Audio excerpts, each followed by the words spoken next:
Hola, ¿cómo estás? Yo soy Anita Lectora y este es tu canal. Hoy os traigo una selección de mis lecturas de febrero. ¿Quieres saber qué he leído en febrero? Pues quédate.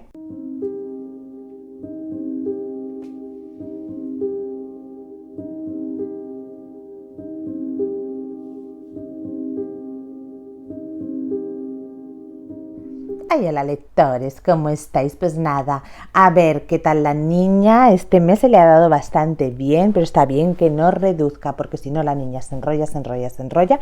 Yo ya he visto los finales y solo os digo, o sea, se enrolla, se enrolla, se enrolla y yo voy a tener que ser súper rápida porque es que no da tiempo a que brillemos las dos. Y yo, para brillar a medias, mejor no brillo. Febrero, pese a ser un mes corto, me ha cundido bastante. He conseguido leer un total de 10 libros. Es cierto que ha contribuido a ello el hecho de que me haya unido a la iniciativa de Little Fairy que promueve Laia, de Quién te lo ha dicho, y entonces he leído varios libros cortos, menos de los que esperaba, también os digo, porque tenía algunos tochos, pero otros que no esperaba, que se han metido por medio en la lectura.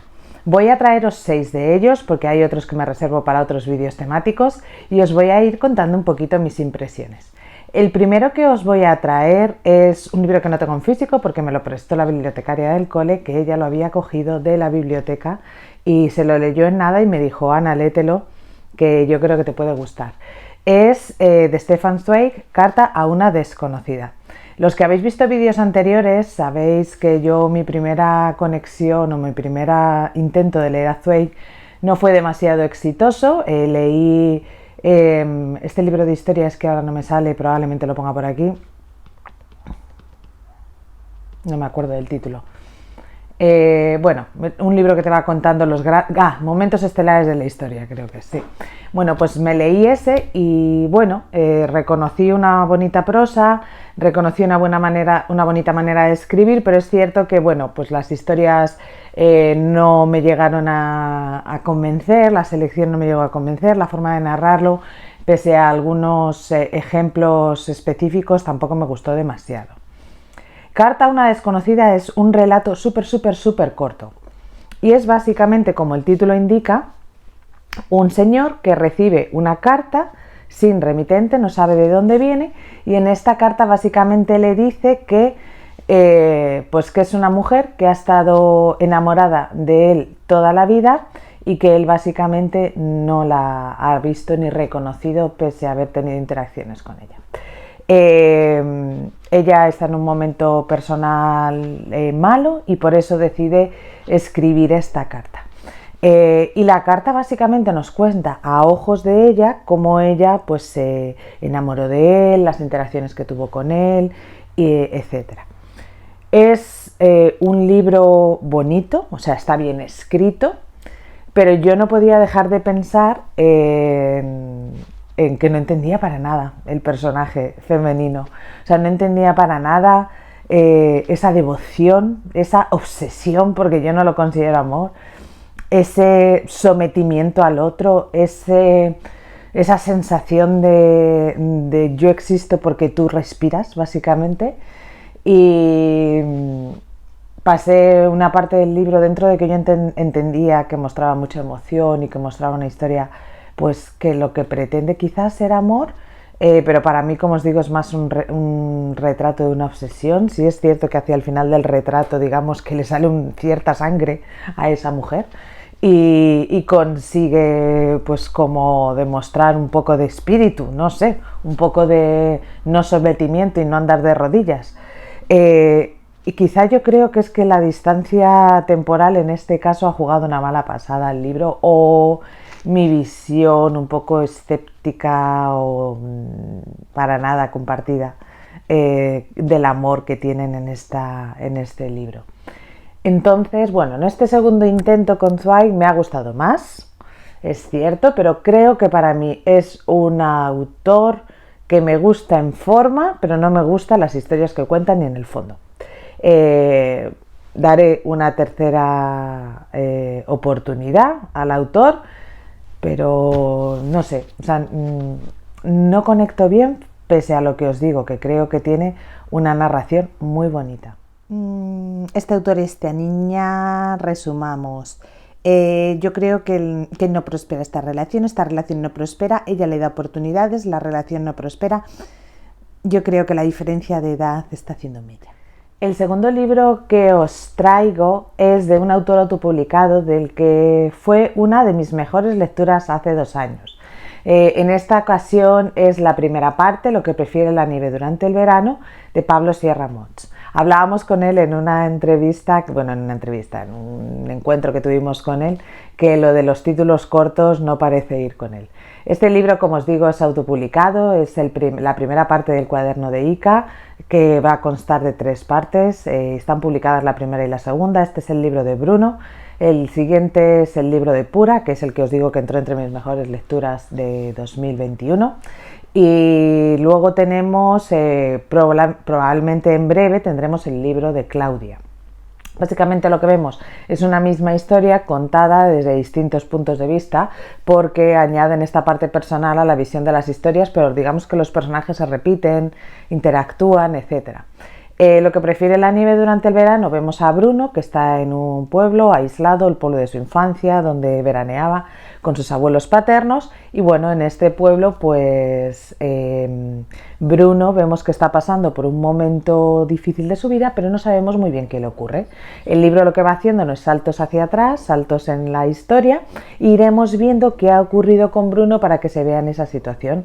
Vamos a ver al Bruno niño, al Bruno adolescente, al Bruno con sus primeros amores, las fiestas de los pueblos, la emancipación, los primeros trabajos, las primeras relaciones, etc. Y descubriremos un poquito más cuál es su historia. Pablo Sierra es un experto en contar el día a día, o sea, él no te va a tener unas grandes historias con un montón de giros que no sabes muy bien lo que está pasando, pero sí te va contando cosas pequeñas, pues desde el enamorarse de una chica en el pueblo, desde las primeras amistades, los primeros desamores, cómo se va forjando nuestra personalidad, etcétera, etcétera. En mi caso, como yo ya había leído el 2, yo había leído el libro de Pura, pues yo sabía qué iba a pasar en este libro. O sea, yo sabía que había una parte de la trama que sabía que iba a pasar, y la verdad es que me costaba ponerme a leerla porque esta parte de la trama enlaza con algo personal en mi vida. Y entonces, bueno, no os digo el qué es, porque si no, pues bueno, os hago mucho spoiler del libro, pero enlaza con algo personal de mi vida, con lo cual yo sabía que esa parte me iba a doler. Y eso ha hecho que me costara ponerme, porque no quería sufrir. Luego el sufrimiento ha sido menor del que esperaba, es cierto, el sufrimiento ha sido menos del que yo esperaba, quizá por la anticipación. Y la verdad es que he disfrutado bastante este libro. A ver, este libro respecto al de Pura, a mí me gusta bastante más el de Pura. Creo que conecto menos con el personaje de Bruno, no por el hecho de que sea un hombre para nada, porque Pura es una señora de 80 años, quiero decir que tampoco es que nuestras experiencias vitales sean parecidas ni nada, pero no sé, la forma en la que está narrada, quizá el personaje de Pura hace que yo conecte más con sus motivaciones, con sus historias, etcétera, y algo menos con Bruno. Me ha gustado bastante, o sea, yo le he puesto 4 estrellas, pero sí es cierto que a mí Pura me llegó al corazón de una forma que Bruno no ha conseguido llegarme igualmente. También creo que este libro peca de ser un primero, y entonces pues tiene ciertos problemas de, como muchos autopublicados, ¿no?, de estilo, de corrección, etcétera, pero no obstante creo que no le quita un ápice de emoción a la historia, etcétera. O sea, yo creo que es un libro muy bueno, que os recomiendo mucho que leáis y que recomiendo mucho que tengáis a este autor en vuestro punto de mira. Lo de Pablo Mots con los títulos, Pablo Sierra Mots con los títulos es igualito que esta niña intentando ser breve explicando un libro, o sea, imposible, ¿no? O sea, breve, imposible los dos. El tercer libro que os traigo fue un regalo de Celia, de una de las administradoras del Corrillo, que por cierto se ha abierto cuenta en Instagram, que es biblioteca.papayona. Me trajo El peligro de estar cuerda, o sea, me regaló El peligro de estar cuerda para mi cumpleaños. Yo ya he leído, fijaos que yo he leído Rosa Montero, La ridícula idea de no volver a verte, y son los dos que he leído. Yo no he leído a Rosa Montero como novelista en sí, porque del mismo modo que La ridícula idea de no volver a verte es una mezcla entre ensayo y biografía y aspectos personales, este sigue una estructura parecida. El peligro de estar cuerda lo que hace es un análisis de la relación que existe entre la creatividad, la salud mental, la cordura en general. Y básicamente pues nos lleva a ver que para ser muy creativo hay que tener una serie de características, o ciertas personas creativas comparten una serie de características como una cierta obsesión, algunos TOCs, una prevalencia a la introspección. Incluso trae algunos estudios que llegan a analizar cómo entre escritores, por ejemplo, el suicidio o problemas de salud mental como ansiedad son bastante más comunes que en otras poblaciones. No se sabe muy bien en este estudio si es por su predisposición a este tipo de enfermedades mentales o si es por las condiciones en las que trabajan o si acaban escribiendo porque tienen esta predisposición. Bueno, no se sabe muy bien, ¿no? Existe una correlación de datos, pero no se sabe muy bien si existe una causalidad entre estos datos. Lo que nos va a ir analizando Rosa Montero es pues todo un estudio enciclopédico, porque la verdad es que se ha documentado muchísimo para hacer este libro, y nos va incluyendo ejemplos y frases de las obras y las vidas de ciertos escritores, Ursula K. Le Guin, Sylvia Plath, Ibsen, Emily Dickinson, o sea, trata muchísimos de ellos. Pero ahora son los que me vienen un poco a la mente. Y ella misma, claro, ella también se refiere a sí misma. Doris Lessing, que ganó el premio Nobel. Bueno, hay muchísimos que ella va refiriendo a lo largo del libro. Nietzsche, si no recuerdo mal también, bueno, va incluyendo un montón de ellos. ¿Qué me ha pasado con este libro? ¿Me ha gustado? Sí, me ha resultado interesante. De hecho, yo lo he alternado con audiolibro, que además está narrado por Rosa Montero, o sea que iba leyendo y escuchando en el coche para ir avanzando en este libro, que lo he leído en conjunto con mis compañeras del colegio. Fue uno de los libros que eligieron. ¿Qué me pasa con este libro? Que es en exceso para mí enciclopédico, o sea, da demasiados datos. Lo que me gusta a mí de La ridícula idea de no volver a verte es que se centra mucho en la vida de Marie Curie y en la suya propia, mientras que aquí te va introduciendo un autor y otro autor y otro autor y otro autor entrelazado con su propia vida personal. Es cierto que a mí me interesaban más las historias de los escritores que las historias personales de Rosa Montero, porque algunas de ellas me resultaban un poco increíbles. No sé muy bien dónde empieza la fantasía y dónde empieza la realidad y dónde está, y estaba un poco despistada. Los capítulos que más he disfrutado son los capítulos que se han centrado, en vez de ir picoteando de distintos autores, pues se ha centrado, por ejemplo, en un autor en concreto. Por ejemplo, disfruté muchísimo el capítulo del que hablaba de Emily Dickinson y disfruté muchísimo en el capítulo en el que hablaba de Sylvia Plath, cuando hablaba de ellos en profundidad. Entonces esas son las historias que más me han llegado, cuando habla de ellas en profundidad, más que cuando te empieza a hablar y darte datos y te pone un estudio y otro estudio y te mezcla tu vida personal y luego va un autor y otro autor, etc. También tiene al final del libro una entrevista a Doris Lessing que me ha resultado bastante interesante, y pese a que no ha sido un libro que me haya apasionado, es un libro que me ha dado muchísimas ganas de leer otros autores y otros libros, y para mí ese es el gran mérito que ha tenido conmigo este libro, que es generarme, si cabe, ganas inmensas de leerme otros 28.000 libros más. Así que yo estoy deseando ponerme con ellos, y por ejemplo mi marido, que le gusta bastante Ursula K. Le Guin, tiene algún ejemplar, pues a que es ciencia ficción y más tipo fantasía y tal, creo que le voy a lanzar un bocado. Yo en este libro de Rosa Montero te veo muy identificada, nena. Tú dirás que yo a veces veo que tú se te va un poquito en la cabezotota. Yo no sé cómo nos conectamos más. Lo de lanzar un bocado me ha venido genial para enseñaros el siguiente libro, que se llama A mordiscos la orquídea, de Joan Darós, y es una editorial que se llama Niños Gratis. Son libros de pequeño formato que normalmente vienen forrados, como veis por el tamaño de mi mano pues son bastante pequeñitos, y bueno, pues la escritura bastante adecuada, con márgenes bien. ¿Qué nos cuenta? Este había ganado un premio, creo, había obtenido un premio de narración, y me lo ha prestado María de Señora Literaria. ¿Qué me ha parecido este libro? Os cuento primero un poquito de qué va. Pues a Mordiscos la orquídea básicamente vemos a un chico joven que está trabajando de profesor de inglés con una familia adinerada, de buena posición, que está de vacaciones y entonces tienen una niña y él está trabajando de profesor de inglés de esta niña.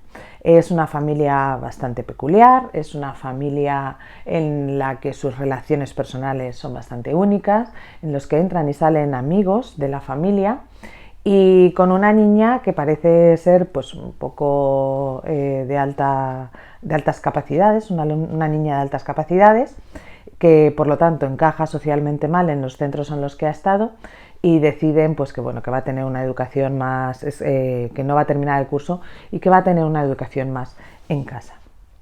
La niña y el profesor parecen conectar muy bien y lo que vamos a ir viendo es saltos temporales en el que el profesor nos va contando un poco de dónde viene, cuál es su pasado, etcétera, etcétera, cómo acaba pues trabajando en esa familia, y luego también vamos a ir viendo la relación del padre, de la madre, de los amigos, la relación con el profesor, con la niña, etcétera. Es un relato bastante corto. Es una historia que en general me ha interesado, pero es cierto que tampoco me ha llegado en exceso. Creo que por su brevedad y por el hecho de querer contar demasiadas historias, no llega a profundizar en ninguna. Destacaría que tiene representación LGTB y Q+, bueno, todas las siglas, perdonadme. Y el caso es que bueno, pues tiene esta representación, nos va contando también pues las historias de entre ellos, las atracciones, las pulsiones, los amores, etcétera. Entre ellos me refiero entre los personajes de la historia. Y vamos a ir descubriendo un poquito más sobre cada uno de los personajes, sus motivaciones y cómo van llegando a esas circunstancias. Es una historia que incluye bastante violencia también, tienen temas de violencia dentro del libro y los personajes no son ninguno lo que parecen ser.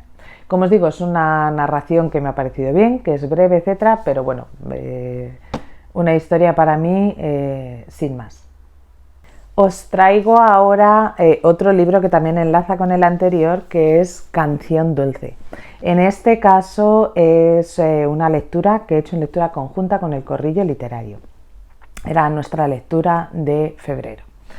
Canción Dulce me ha descubierto a una nueva autora, que es Leila Slimani, que yo no conocía,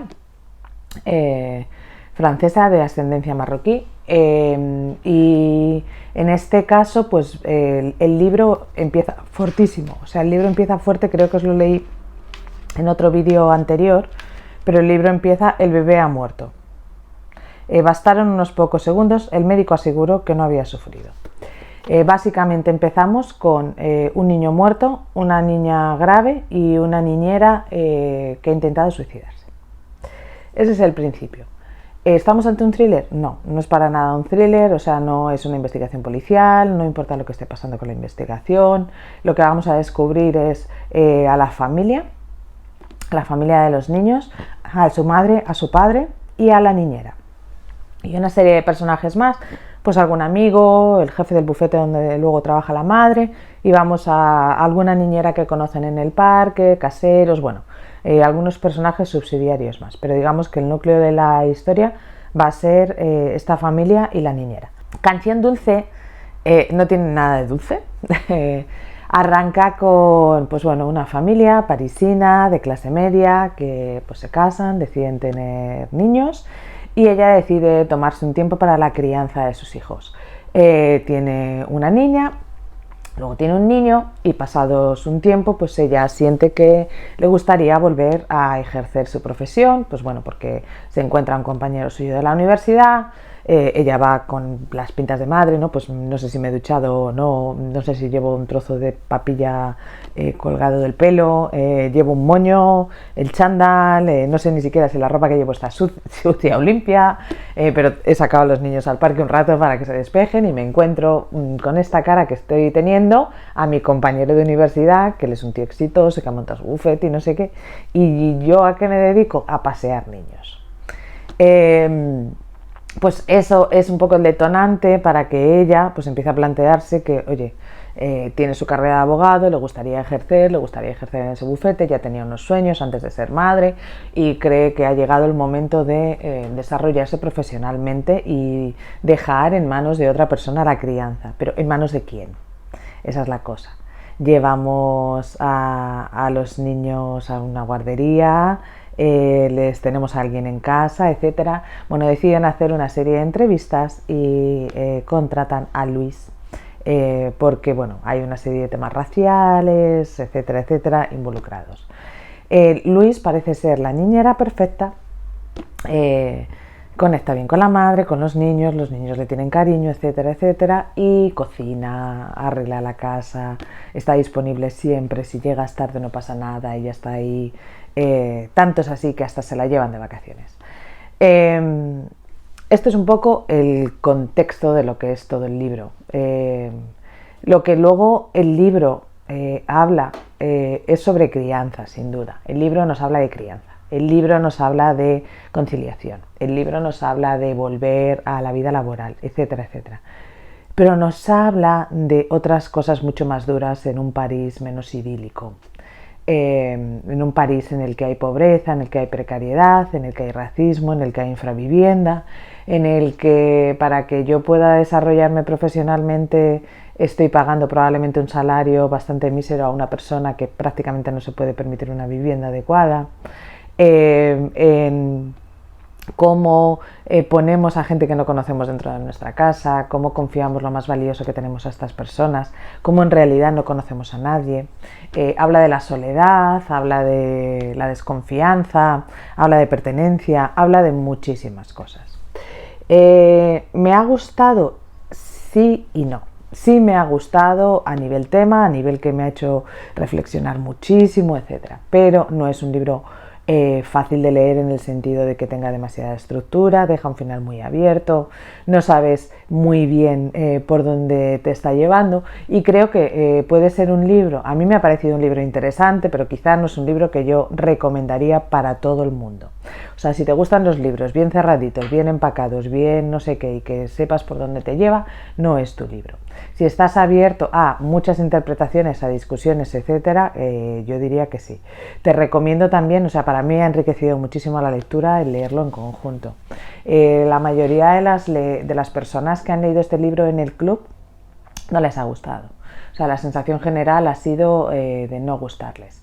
Creo que ha habido 2 o 3 defensoras, hemos tenido 2 o 3 defensoras del libro por todo lo demás que os he contado al inicio, ¿no? Por todos los temas que trata, por la forma en que lo trata y porque además a mí me gusta cómo escribe esta mujer.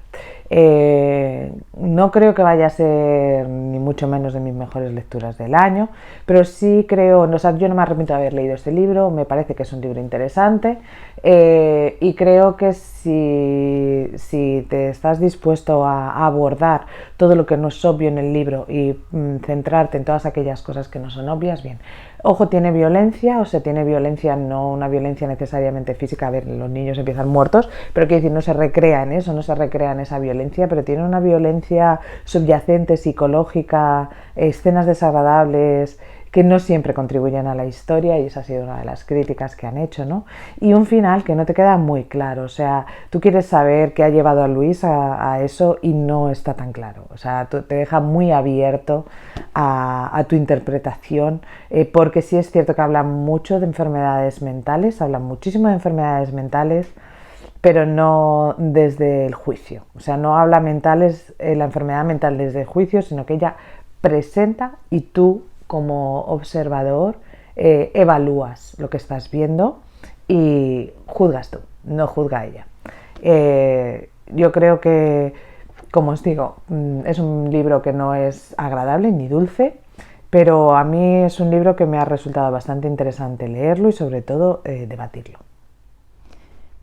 Pues yo de estos 2 libros me quedo con Gente maravillosa que tú puedes tener en casa. Qué mal habéis elegido los 2, o sea, mal o bien o mal. O sea, todo esto va de niñeras. O sea, tú has estado en monotemático este mes, ¿no? A ti te ha dado por el tema niñeras. Menos mal que tus niños ya niñeras necesitan menos y no te tienes que preocupar, porque esto te pasa a ti.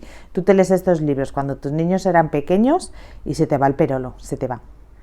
Y os traigo por último una de mis mejores lecturas de este mes, que es Claudia Piñeiro Catedrales. Como os dije, quería leer más literatura hispanoamericana, y el caso es que Claudia Piñeiro pues es una autora argentina que yo había leído muy buenas críticas, y este es un libro que hemos leído con el Club de Lectura Black Avocado.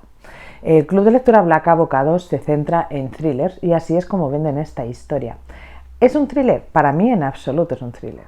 O sea, yo me pasa un poco como Canción Dulce. En Canción Dulce hay una muerte, sí. Y se habla de esta muerte. Pero para mí no es un thriller en absoluto. ¿Por qué no lo es? Vale, tenemos la muerte de Ana. Ana murió hace muchos años, apareció descuartizada y quemada en su cabeza y sus brazos separados del cuerpo, su cuerpo calcinado, su tórax calcinado y su cuerpo calcinado en un descampado.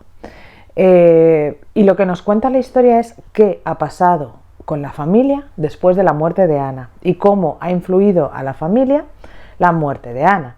También vamos a ver quién es el responsable de la muerte de Ana a lo largo de este libro. ¿Pero por qué digo que no es un thriller? Porque en realidad no es una investigación policial, no hay una investigación de un tercero.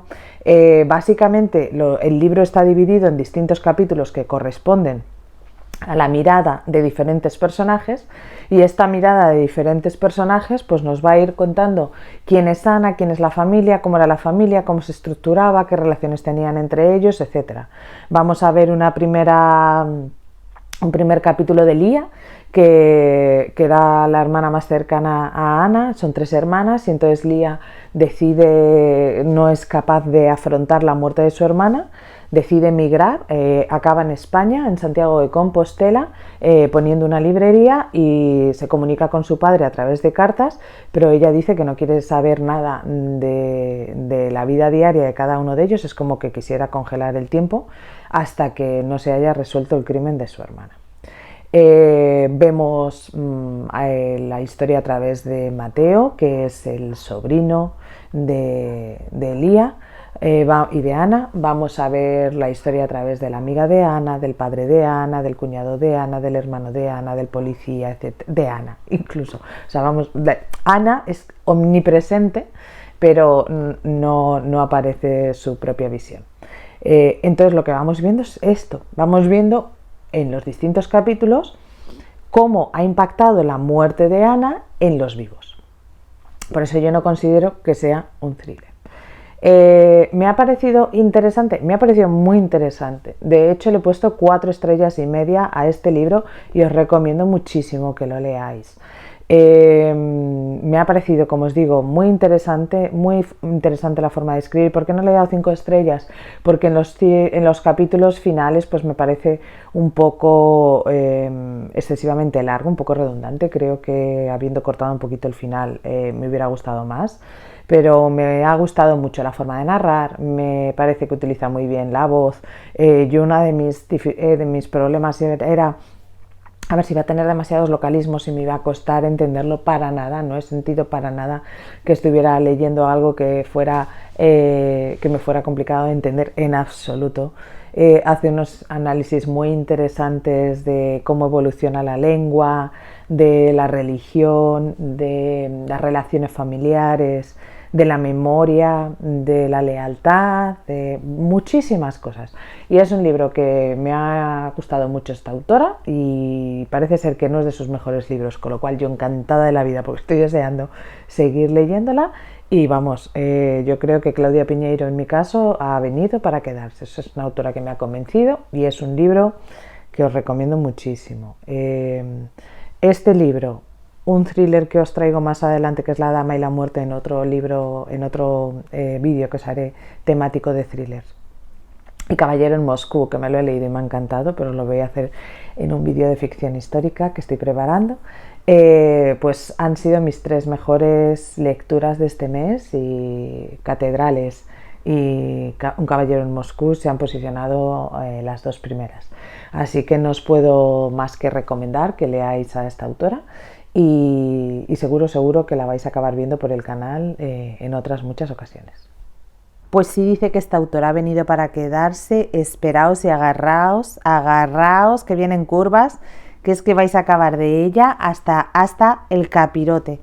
Vais a acabar de ella, vamos, anda que no es pesada, anda que no es pesada.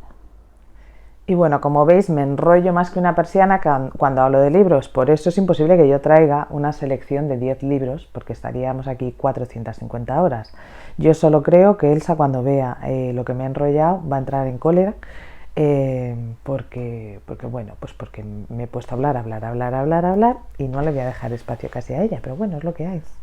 El canal se llama Anita Lectora, no Elsita Productora, así que yo por mí nada más, os leo siempre. Por cierto, me está encantando que me digáis que estáis leyendo, que me escribáis y me digáis, me he leído este libro por ti y me ha encantado. O sea que yo feliz de la vida. También quiero aclarar otra cosa. Este canal es de mis opiniones. Quiero decir, no voy a decir que un libro me ha gustado porque os podáis sentir ofendidos. Me ha pasado mucho con Temporada de Huracanes. He recibido algún comentario que no me ha parecido del todo adecuado respecto a Temporada de Huracanes. Lamento si no coincidís conmigo. Yo no estoy haciendo una acusación a un país, ni estoy criticando un país. Estoy criticando un libro que a mí no me ha gustado y libremente a vosotros os puede haber encantado. Así que me parece que no es necesario que lo diga, pero las opiniones vertidas en este canal son pura y exclusivamente mías.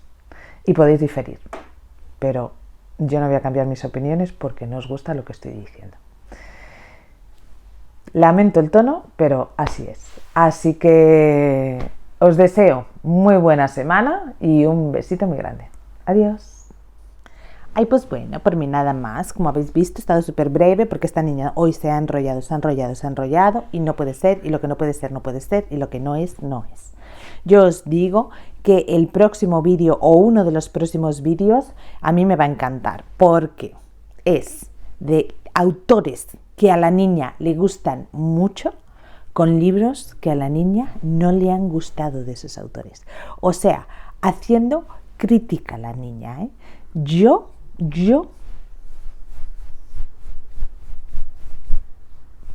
y bueno, que le follow, que le like, que subscribe, que todas estas cosas, y que por mí nada más, y que chao, lectores, besitos.